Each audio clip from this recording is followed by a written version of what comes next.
আমি এই মুহূর্তে রয়েছি সাভারের আমিন বাজারে। দর্শক, এই আমিন বাজারের যে এখানে যে মহাসড়কের পাশে এখানে একটি বিশাল একটি এলাকা রয়েছে, সেখানে কিন্তু ইট ইট ভাটার ছড়াছড়ি। সেই ইট ভাটার এখানে আসতে হলে কিন্তু একেবারেই যে কাঁচা রাস্তা সেটা পার হয়ে আসতে হয় এবং সেই এলাকাতে কিন্তু অবৈধ অনেকগুলো ইট ভাটা রয়েছে। তো সেখানে উপজেলা প্রশাসনের পক্ষ থেকে কিন্তু সকাল থেকে এখানে ভাঙা শুরু হচ্ছে এবং দেখতে পাচ্ছেন এখানে কিন্তু সেই ইট ভাটার যে চিমনিগুলো সেগুলো ভেঙে দেওয়া হচ্ছে এবং তাদের বিরুদ্ধে অভিযোগ হচ্ছে তারা পরিবেশের যে ছাড়পত্র সেগুলো নেই এবং সেখানে একটা মূলত সেটি পরিবেশ দূষণ সব মিলে এটা একেবারে অবৈধ ইট ভাটা। সেই ইট ভাটাগুলো ঘুরিয়ে দিচ্ছে উপজেলা প্রশাসন। একটু আগে আমরা দেখতে পেয়েছি স্থানীয় এখানে যে নূর ব্রিক্স নামে একটি কারখানা, যেটি ভাটা, সেই ভাটার চিমনি ভেঙে দেওয়া হচ্ছে এবং এখানে এখন এই মুহূর্তে বিবিসি যে একটি ভাটা, সেই ভাটার গুলো এখন ঘুরিয়ে দেওয়া হচ্ছে এবং আমরা দেখতে পাচ্ছি উপজেলা প্রশাসন তাদের আইন প্রয়োগকারী সংস্থার গুলো নিয়েই তারা এখানে আসছে যাতে এখানে কোনো অপ্রীতিকর ঘটনা না ঘটে। আসলে একটি রিমোট এলাকা, যেখানে এখানে আসলে পায়ে হেঁটে আসা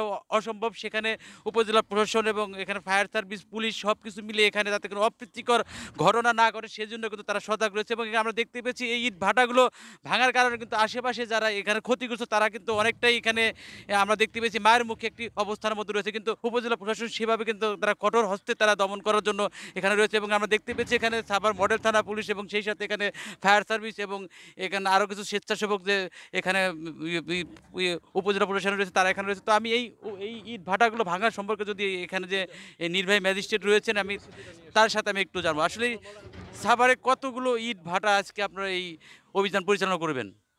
ধন্যবাদ আপনাকে। আসসালামু আলাইকুম। আপনি জানেন যে মহামান্য হাইকোর্টে একটা নির্দেশনা রয়েছে। এছাড়া হলো যে ঢাকা জেলার বিজ্ঞ জেলা ম্যাজিস্ট্রেট স্যারের নেতৃত্বে এবং নির্দেশনায় আর কি আমরা যে অবৈধ ইটভাটাগুলো রয়েছে সাভার উপজেলায় আমরা পর্যায়ক্রমে গতকালকে হলো যে আমরা ঘুরিয়ে দিয়েছি, এর আগের দিনও ঘুরিয়ে দিয়েছি।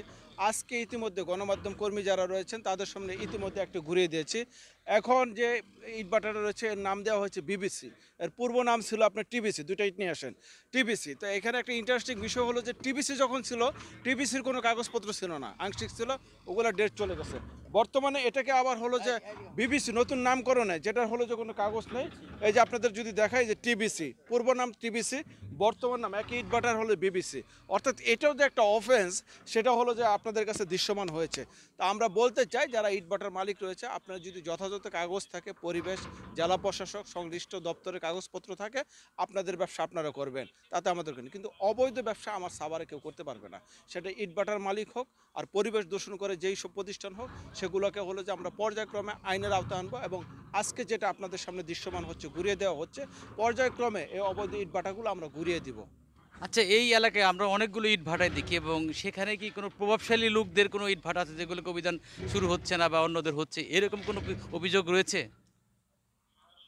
আসলে রাষ্ট্রের চেয়ে বড় কেউ নয়, আইনের ঊর্ধ্বে কেউ নয়, আইনের ঊর্ধ্বে কেউ নয়। তাই সে যেই হোক না কেন আমরা পর্যায়ক্রমে আপনারা যেটা দেখলেন ইতিমধ্যে দৃশ্যমান হয়েছে, সেটা হলো যে যেই হোক না কেন তার বিরুদ্ধে কিন্তু একই পরিণতি হলো যে সামনে অপেক্ষা করছে। ধন্যবাদ।